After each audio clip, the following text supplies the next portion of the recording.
Maybe it's this, monitor off. Can you hear now, guys? Let us know if you can hear it, if you can hear us. Trying to get the audio to stream with the video. It's, anything showing up? Is anybody chatting? Got it now. Oh, all right.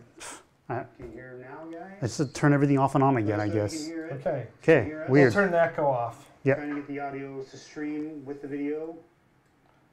Let's mute that guy. Okay, there we go.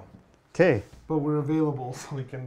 We're babysitting the chat feed ourselves today. So it's really hard to do. Yeah, without help. So it shouldn't be hard to do. It's just we never do it without Aaron. So we're doing it without Aaron.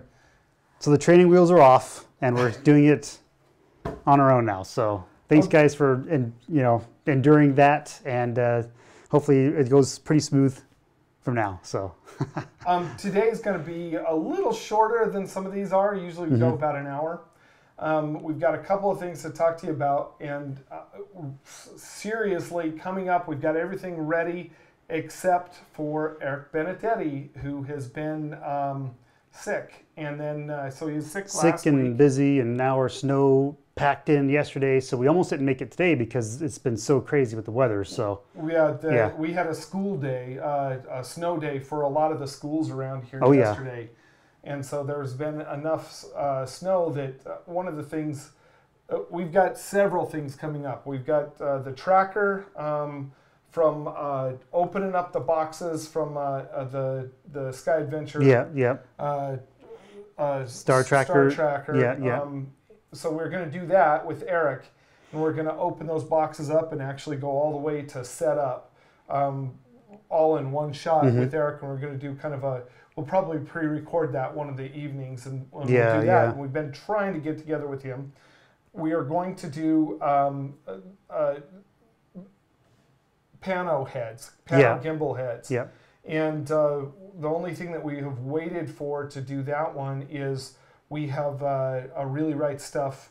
I've got the PGO1 from Really Right Stuff. We're going to have get the PGO3 from them. They're going to lend it to us for a couple of days so we can do that video. Okay. And then last night we were actually going to go, and we'll do this. We're going to go and record some video for you of how and why and what a tilt shift lens is, what they're for, how they use work, them, what they do, and when the weather just totally blizzard, it screws that up. So I drove through a blizzard twice to get just to here and back, and I actually swerved across the freeway 3 lanes. No way. Yeah, yesterday, just trying to get here to work on some other stuff. I have a friend that got hit. Yeah, I was about to hit somebody. And luckily they were going just a little bit faster, and I don't know how on earth 3 lanes were open for me to swerve back and forth fishtailing before I got control. It was nuts. They said the highway patrol responded to 410 accidents in Utah yesterday. That sounds about right. So it was. And I was almost one of those. I'm so glad it wasn't. What we've got to talk to you is we grabbed some things and pulled them together. Speaking of accidents, right? This could come in handy if you have one out. We'll cover this one second and kind of go through it because it's new to us. But the first thing is this is a little device that came in the mail this week, and this came from a company over in England called Workshop Science. Let me make sure I've got that right. They actually 3D printed the case. Workshop Science. Well, it's custom made. Yeah. I think it's been made from microfogger. Yeah, it's got. Okay, let me switch the phone so I can get a better view here. Okay, it's got a couple of neat little things. I mean, it has been printed with that carbon fiber impregnated plastic. Bring it closer. Right there here. We go. It has a little fan in the back that sucks in air.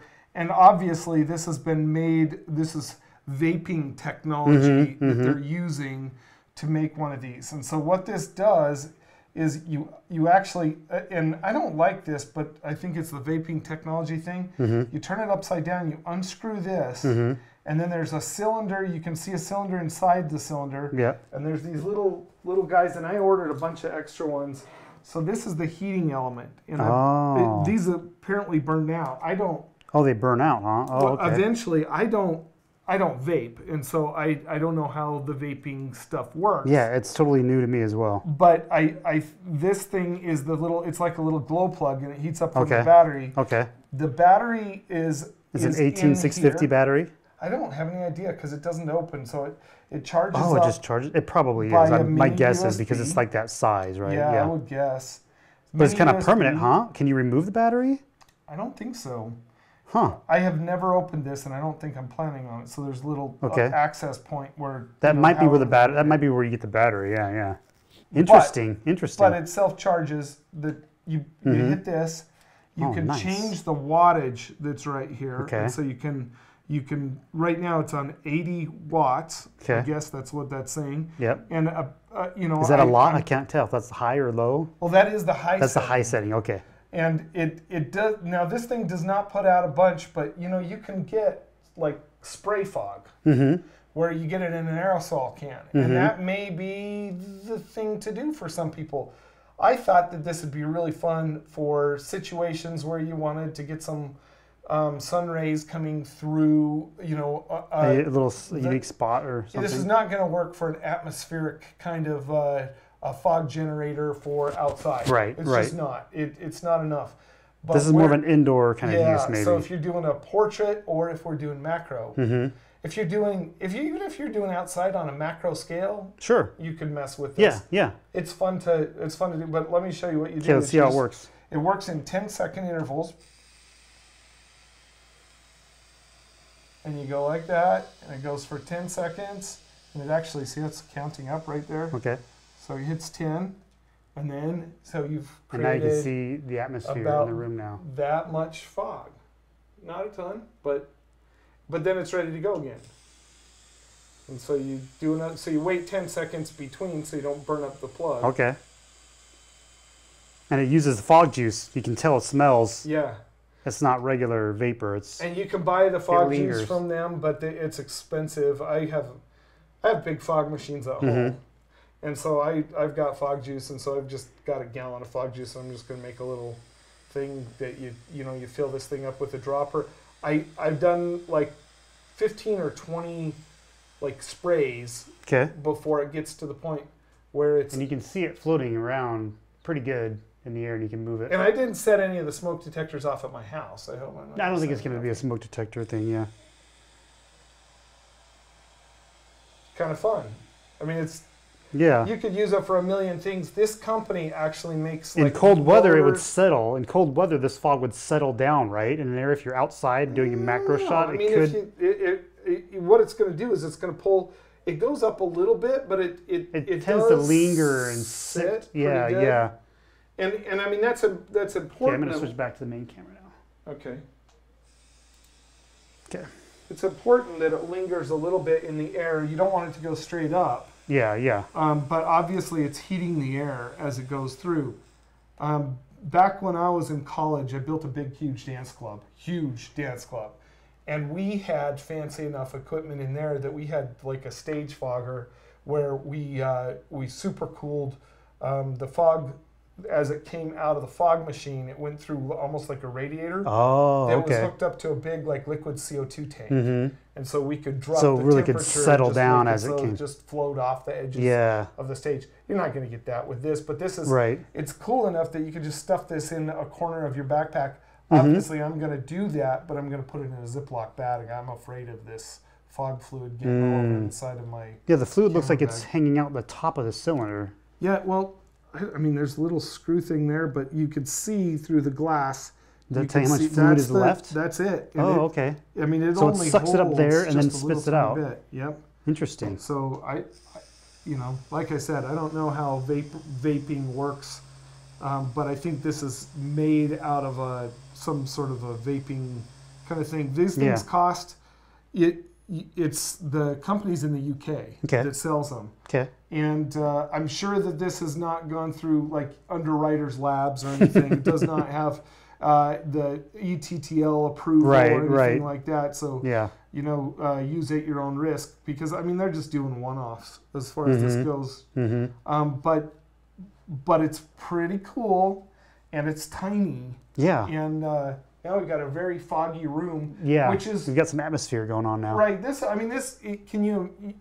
you're doing portraiture, and you've got a girl that's sitting looking out the window, and you want some of those to catch some of those rays coming through, this is perfect. Exactly. Great. Exactly. So So I'm wondering if you saw on our YouTube channel, we have a humidifier video where I use cold water humidifier in a sunny light shaft coming through my bedroom, and I set all that up and I show you on the YouTube channel. So if you visit our YouTube channel, Photog Adventures on YouTube, you'll see that. And I'm wondering if you mix something like this with an ultrasonic humidifier, where the humidifier has been pumping moisture in like all night, right? And then in the afternoon you want to do a photo shoot, and you have that shaft of light coming, you have a model sitting there or whatever you want to shoot, and then you use this to just fill the air. It could be like a really good combination. I wonder if that would work. I know that this, the fog juice is made out of it's made out of propylene glycol. Yeah, yeah. And so it's just steaming that, but it actually will allow it to hang out in the air, until it diffuses to the point where those pieces, the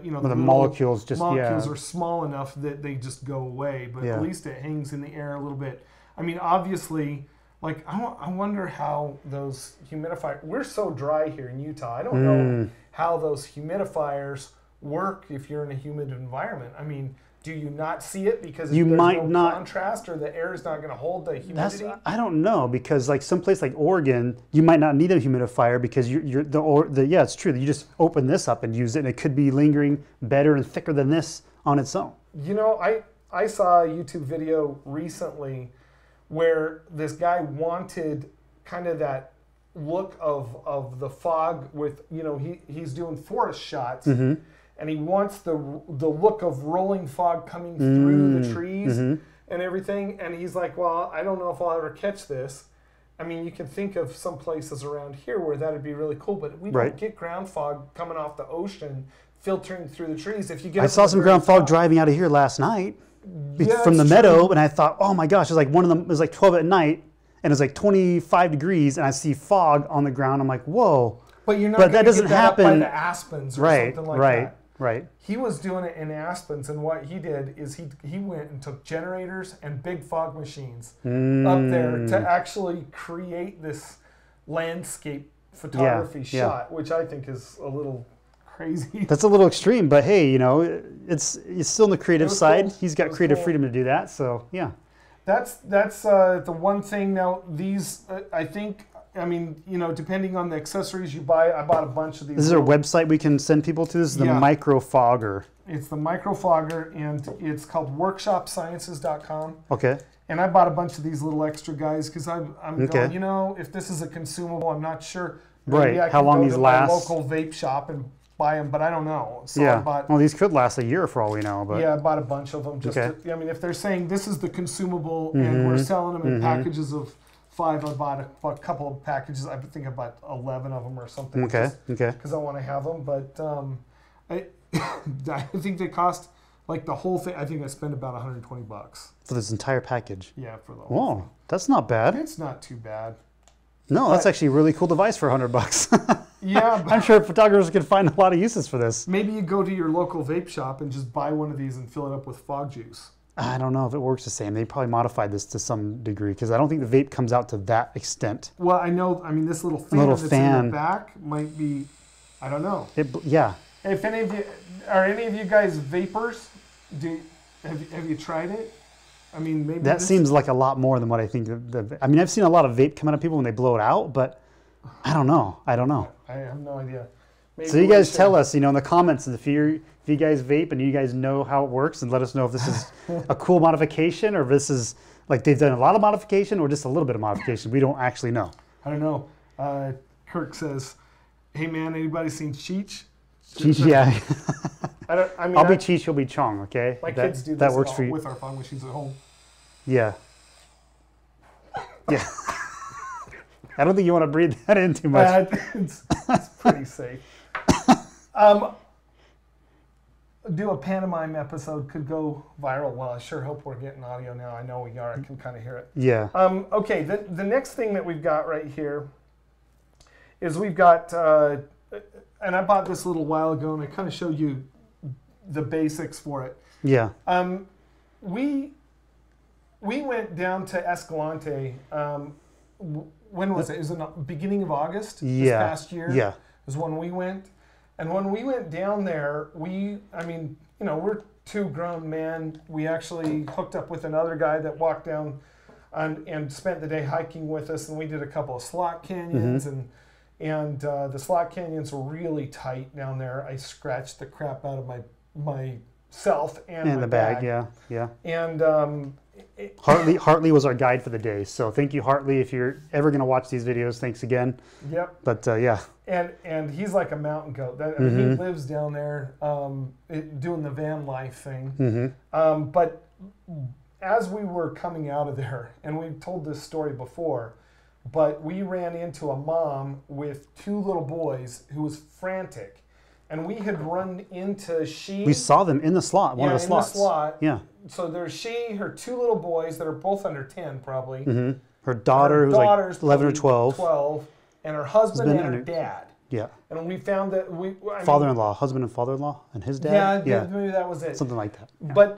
But we were down in this slot, and we were kind of like, oh, that's really cool that a family's coming down and doing this. But at the same time, it's a little technical. Yeah. And there are a lot of places. We saw a few people turn around. They're like, that's it. I'm going back. Right. You know. But they did the whole loop. We went through Peekaboo and Spooky Slot. And so you go in one, you come out the other.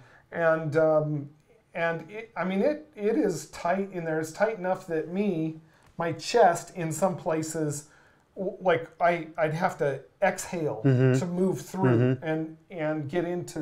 I mean, it was tight. Yeah.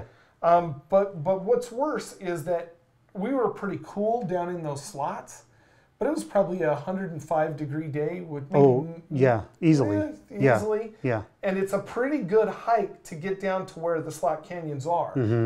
And these folks, we got out, we hiked up.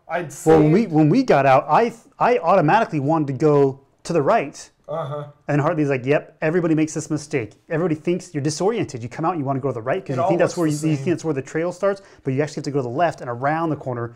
And it was totally disorienting. And and that's apparently what these guys did. I think it's because you travel enough distance between the two slot canyons while you're in the slot canyons. So you're traveling enough distance parallel to the wash that they both empty into that you start and exit in. That you, when you come out, you presume that you're still going to go back the way you came, but you've passed where the entrance that comes down the hill to where you get into the big wash. You pass that, and so you turn and you'll go the wrong way. Anyhow, I don't know why these people did this, but they separated.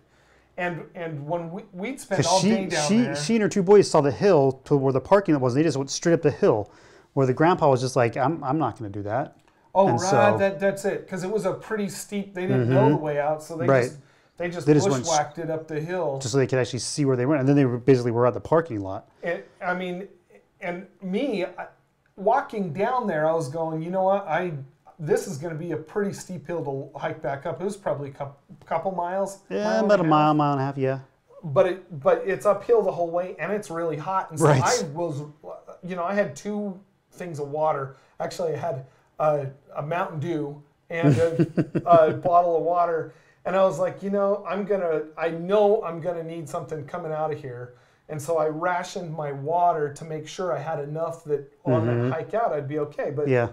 But so we get back up to the parking lot, and we find this mom that's freaking out up there because she can't find the rest of her family. And the parking lot is one where you need high clearance vehicles to get to the parking lot. Okay, it's not paved, big rutted dirt roads to get in there. And we're way out. I mean, we're probably 30 miles out of town, maybe. 20? Yeah, it's pretty far out there. Yeah. But she's freaking out because she knows that her family's out of water down there. Everybody was when they left, and they're lost. And so we're going, geez, I don't know what to do. And Hartley's kind of like, well, maybe I'll go back and take care of this. I'll see if I can find him. So he loads up with water, and we're walking back to the car, and I'm like, wait a second, I've got drones in the car. So we run back, tell Hartley, don't leave yet. And we took one of the drones and put it up, and we went, because, the drone will fly 3 miles if it's unobstructed and it's at 400 feet. And so, which is where we were. We were up high on a parking lot, and they were down in the canyon. We could, Yeah, that was kind of the perfect use case. So we went, and I found them, and then I kind of circled the drone around so they knew that they were found. And I think we got to the point where we got them to hold still. And Hartley booked it down and took them water and brought them back out.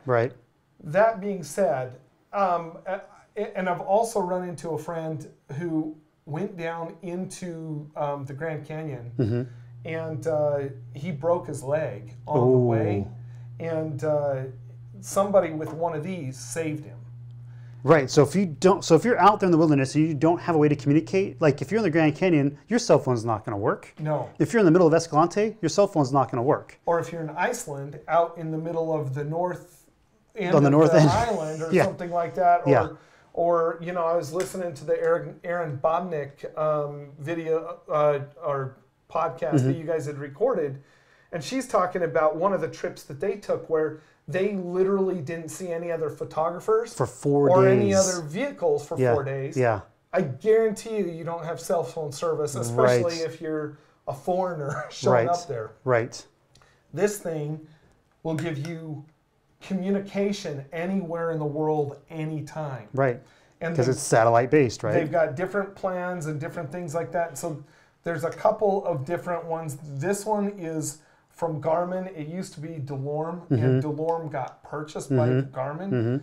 And they have 2 models of this one. They just came out with a newer one. A mini they have. That's about 2/3 the size. And I guess they came out with that because This is about 3 ounces heavier than a spot is. Okay. Okay, and the mini is like half the weight of this one. Right, and me, I'm always carrying enough camera gear and stuff like that. I'm like 3 ounces. It's not that big of a deal, right? Yeah. But my business partner and his son are going to go do the John Muir Trail. Okay. And they're doing it ultralight, and they're counting every ounce as if it were like calories, and they were desperate to lose weight or something. I mean, they were like 3 ounces. They're going, well, I could trade 3 ounces is about as much as my coat. You know, I mean, they're being really, really careful. And so I can see why they might say, okay, we're going to skinny this up a little bit. I think this is going to be just fine. But what this is the way this works is you can either text message from this, but it has this old style keyboard where you have to use these buttons. You have to use this little the arrows to arrow through it to pick all the letters. Okay, well, let's show how that works then. If you want to, I'll switch over to the phone. Okay. So, well, I'll show you a little bit of the outside first. Come closer. Okay. You can take this clip off like this. So you can put it back on. You can put that on your belt, or you can put this on your backpack, like on your chest, like this. Okay. Okay, because what it can do is it will send back, depending on the plan you've got, it'll send back like every 10 minutes, like a breadcrumb. Okay. So your family, like my just buddy is going to go, him, right, the John Muir Trail is like 300 miles. And so we can watch where he is. He's going to take this in June, and we can watch where he is over the 2 weeks that he's gone. Okay. And we'll know exactly where he is every 10 minutes, which when you start thinking about safety, that's awesome. Yeah. And it depends on the plan, but all the plans except the very, very basic one that I have on this now allow for unlimited every 10-minute updates as to where your location is through the satellite. And so if he's going to do that every 10 minutes, how is he going to charge it? Does it have a charging port? Well, it does, and it has a pretty good battery on it. So it's mini USB, so it's pretty ubiquitous. I mean, and do you know how long it's going to last if he does a ping every 10 minutes? See, I think I wouldn't.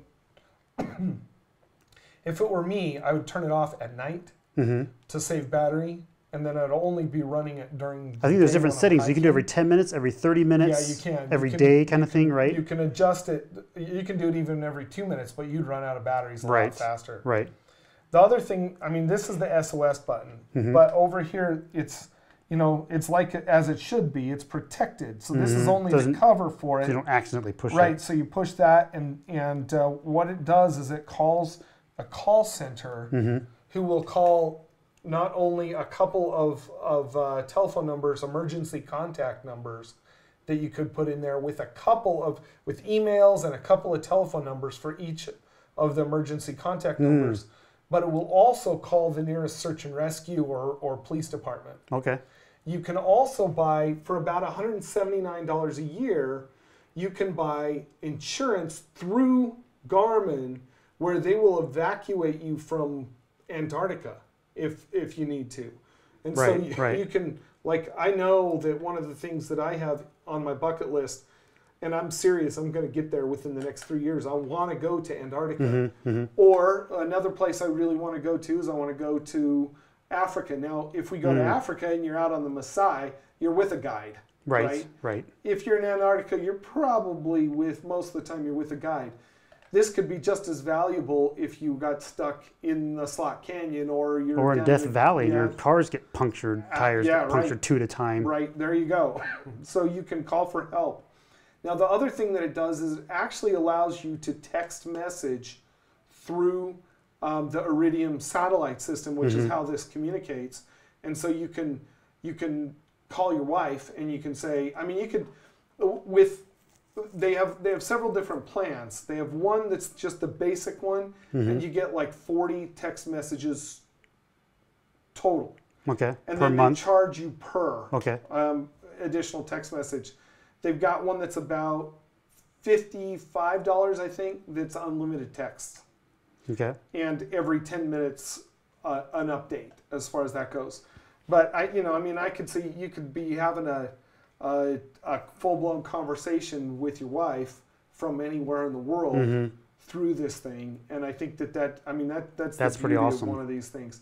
The difference between this and the Spot is the Spot's cool, and it's a little bit smaller, but it allows you to send some preset text messages. It doesn't allow you to use this to actually, I mean, just like we would text with your phone or anything else.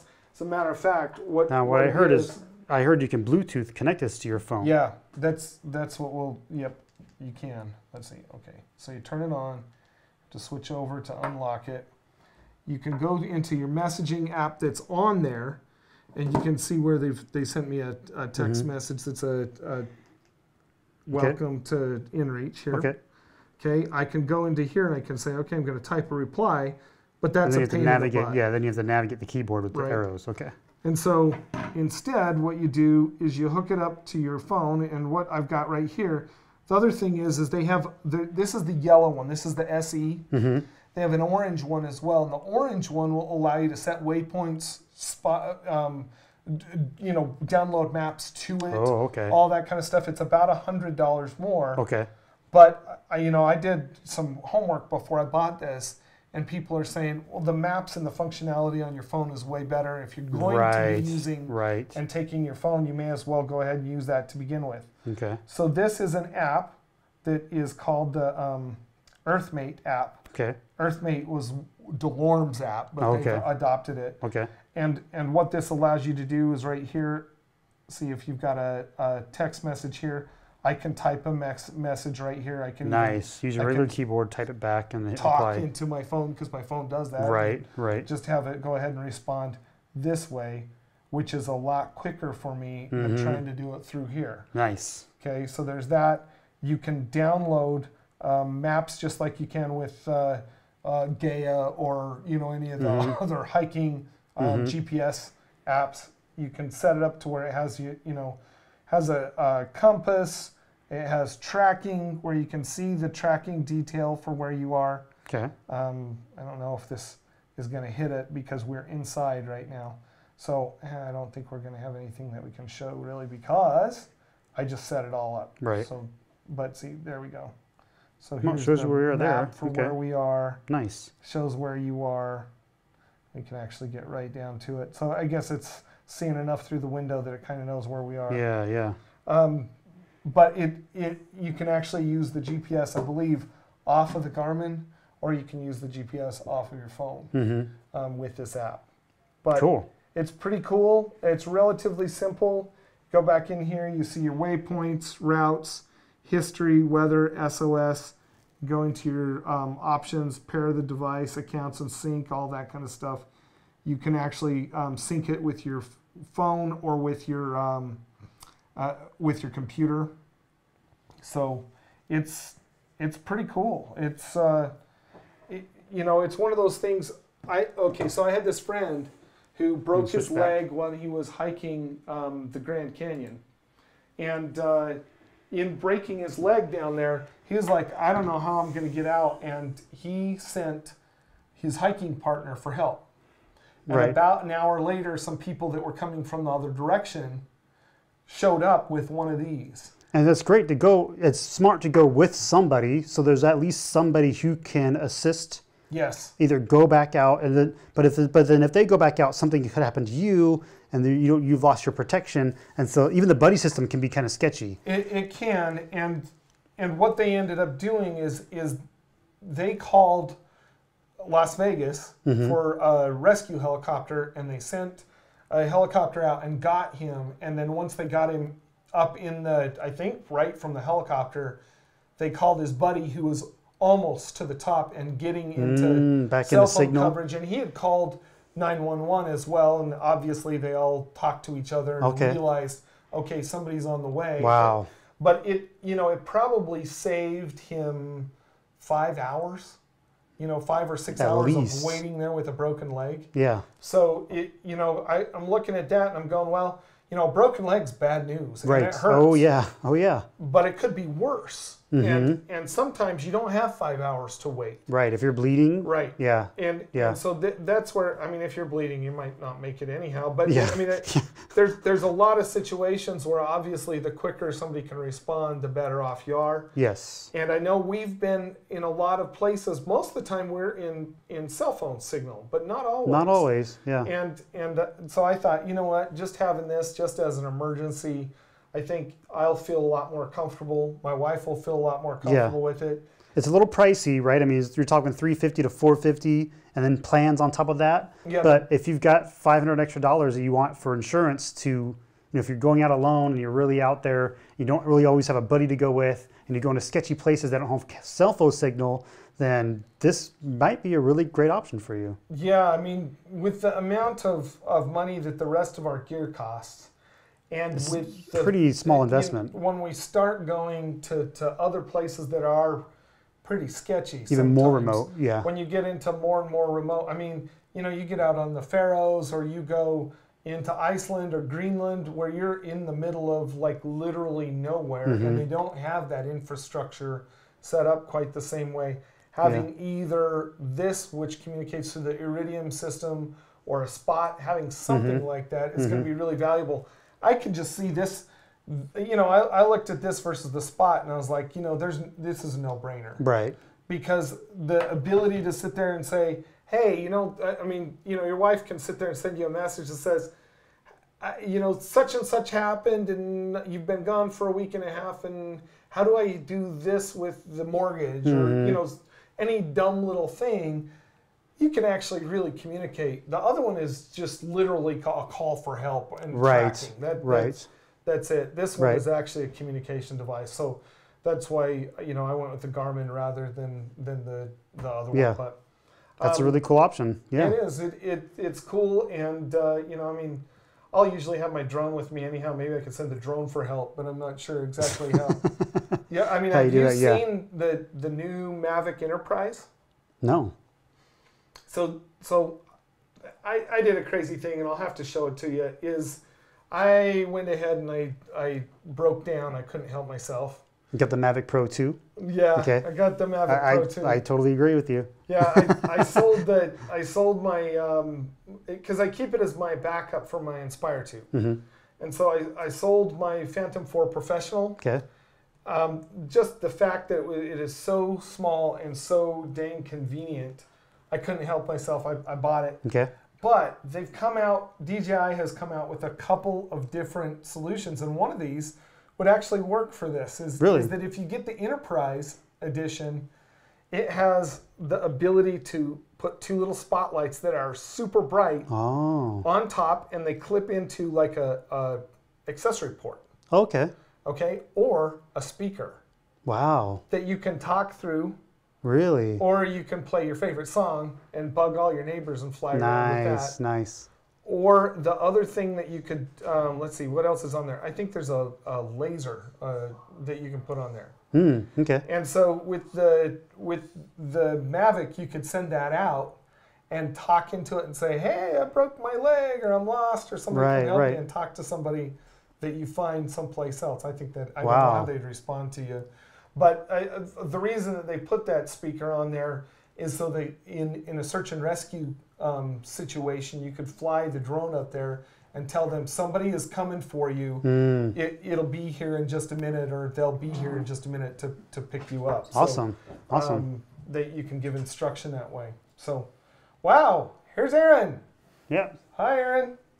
We were struggling without you for a minute. Oh my gosh! They saw the beginning. The audio was not working. I had to reset, and Why then would it stop working? I don't know. Did you change the source? Nope. I had to change the source back and then back again, and then it started working. So it was very one of those software glitch things. Well, he had just updated to Mojave, so I don't know. I was not sure how much had been affected from the OS update, and so maybe that was part of it. And so resetting everything. So, anyways, it's working now. So. Well, look at that, Martin Levkowski from Leipzig. I think I said that right. Yeah. Yeah, cool. Well, Sweet. It was good to talk to you, and we're working on some really cool stuff. One of the things that we want to do for you is I have all the Really Right Stuff Mark I tripods. We're going to do a comparison to the of the new Mark 1s to the Mark 2s. Yeah. And show you the actual differences. So that one is another one that we're working on. We got some cool stuff coming. Yeah. But this week, man, weather has really got us in a bind and kind of screwed up some of our plans. So this is what it's a great time to do snow photography, though. Oh, so yeah, it is. I know where the foxes now live, and maybe I'll take Drew out to my neck of the woods and go out and do some fox photography, and maybe do some lens reviews and stuff like that, and talk to you guys about that. Absolutely. I mean, the snow makes such a difference to our landscape photography options. Some places that wouldn't look good without snow look really with snow nice on it. with snow. Yeah. And you know what I need to do? I've shared them a couple places, but man, I got some really good pictures of the bison up in Yellowstone. Are amazing. So really enjoyed that. We need to go to Yellowstone this month. Maybe. Yeah, we do. Maybe. Take a weekend and go do it. I'm excited about that. I like that idea. We should do it. Anyhow, well, I think that's about the end of our Gear Time podcast or YouTube live video this week. And we'll talk to you again next week. Yep. Thanks for joining us, guys. Have a good week. See ya.